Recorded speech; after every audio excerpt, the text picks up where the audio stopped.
It's good to have you here today. Thanks, Chuck. And for the audience, they don't know that Steve's the international sales director at Knapp and Vogt. And you make hardware for the furniture companies? Yeah, we make hardware products primarily for the furniture industry, but then we take those products and we find other markets for them also. So we serve home centers like Home Depot, Lowe's, Ace Hardware. We service smaller manufacturers through distributors, and then we service larger manufacturers. It could be the automotive industry, Ford, GM, office furniture, Steelcase, Herman Miller. And so it's a whole array of markets. We service usually about 3 or 4 main markets with about 12 different product lines. So we've got a lot of smaller markets, larger markets that we service. About how many employees at this company? Knapp and Vogt has approximately worldwide over 1,000 employees. Worldwide? Worldwide. Okay. Yeah, we have facilities in Petaluma, California, in Taipei, Taiwan, and then we have staff in China who do our QC on certain items we import. Well, I know you've been over in Asia quite a bit, and I know you're big in Japan and selling in Japan. What kind of market is that right now? Japan is a great market for us. It's our second largest export market behind Canada, and we have been in that market over 35 years. Wow. I guess you could say it's the best of markets and the worst of markets. What do you mean by the best and the worst? Well, take the best. Let's do the best part first. Sounds great. The best of the markets is, we can look at that country. It's the 3rd largest economy in the world. They have over a $4 trillion economy after the U.S. with 19 and China with 12. So it's a large enough economy that allows you to service all markets. So we can get into that and service their DIY markets through the hardware stores and stores like that. We can service their automotive markets. We can service their furniture market and so on. So it's a sophisticated market. They are looking for high quality product. That's not just a market where low cost Asian product rules the roost. They are looking for high-end U.S. product. They look for quality. And that kind of gives you the segue into the worst of markets, because their perception of quality is different than our perception of quality. Also, our perception of quality many times is that we may put in place systems that says we want certain levels of quality. Yeah. We anticipate that we were going to make it. We do spot checks to see if it's going on. They want every item to be the best item in the world. Doesn't matter what market you're serving, if it's a high-end or a low-end market, they expect that to be a high-end quality product. Wow. And there is a major cost associated with that level of quality. That's why some people feel that the Japanese aren't as competitive in the world market anymore, because they've gone overboard with their quality levels.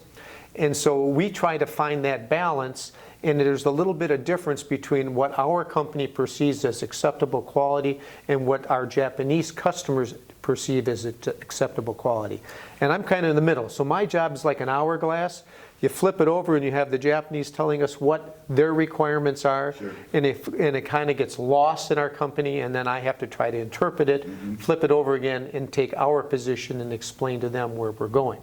So it works out pretty well. It's a costly endeavor, though. Yeah. The cost of quality is high, and the cost of Japanese quality is extremely high. I would guess when you start in the export business, and tell me if this is wrong, you think the cost is going to be in the shipping, its cost is going to be in having somebody over there. In this case, it's not at all. No. It really, when we look at it, well, you're always going to have the cost of shipping, the cost of duties and so forth, and exchange rates. You build that into your prices.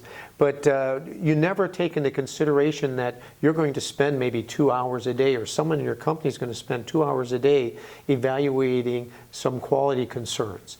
That's a hidden cost. Yeah. So you have to be considerate of that going into the market, that maybe it's better to have a little higher price, so you're going to be able to absorb those costs, because it's real easy to lose your profitability on markets like that. Any advice you'd like to give to anybody that's going to export that direction?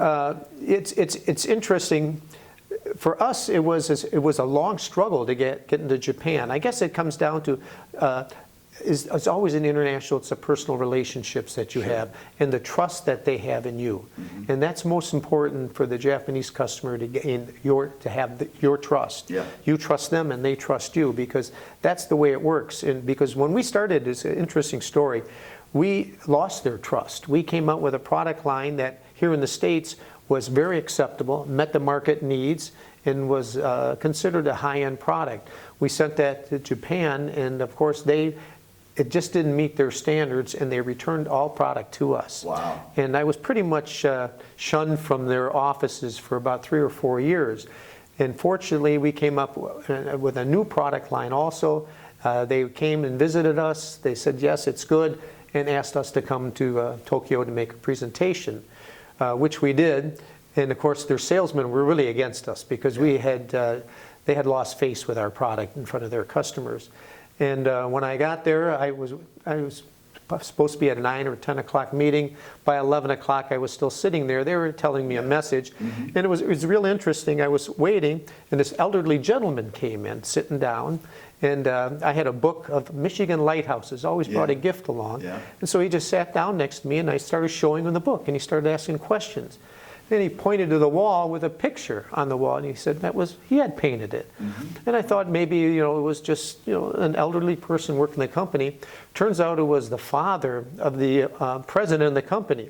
And so when I finally had my opportunity to go in to make our presentation, they were all, I was at the end of the table, they were all sitting in front of me, and I was starting the presentation. All of a sudden, everybody stood up. And I said, boy, this is very formal. So I started standing up, and what happened was the grandfather had come in the room, and out of respect, they showed up, and he looked at them, he says, you can do business with him. I trust him. And that's how our business really grew, because we had opportunities first. We didn't live up to their standards, and he said, let's give him another shot. And it wasn't because of the product, it wasn't because of me, it was only because of the relationship, and that gentleman could feel that he could trust KV and could trust myself on that. That's a great story. Yeah, there's always story. When you get into international, you got stories of every trip, every country you deal with, every customer you deal with. Some are the best of stories, and some are the worst of stories. So, Steve, why are you a member of the DEC of West Michigan? The pay is great. No, it's not. I know it's not. No, it isn't. My career has really been international focused. I did, between undergrad and grad school, I worked 1 year in Europe. I came back and I got my master's degree in business administration, and one of my thesis was for the state of Michigan, putting a trade mission together. So it's always been international focused. And one of the key aspects of international trade is, especially on the exporting side, that is products made here in the USA and sold abroad, is that export means jobs. That means jobs, not just selling jobs, not just jobs for the freight companies or for the bankers and the lawyers and so on, but also means jobs for our employees at our factory. And the more that we can do in this competitive world to maintain manufacturing or a manufacturing base here in the USA, that's winning. And I'm a big supporter of taking care of our people first and making sure that we find homes for our products, but more importantly, we give homes to U.S. workers. Well, and you actually help the company because you're diversifying your customer base at the same time. Exactly. It's kind of interesting. Back I'm going to date myself here. I started Nap and Boat in 1983. And when I came in, it was kind of at the end of the Reagan recession. Things hadn't gone real well. We had an opportunity for a customer in Panama who wanted to buy a large order. And that helped us. It was about $150,000 to $200,000 order at that time. That kept the doors open. It kept us from not having to lay people off. So that diversification really helps you a lot. And it's just not the diversification of markets, it's also information. It allows you to go out and learn more what your competitors are doing worldwide, so you can stay on top of what's happening in the marketplace. That's a very good point, too.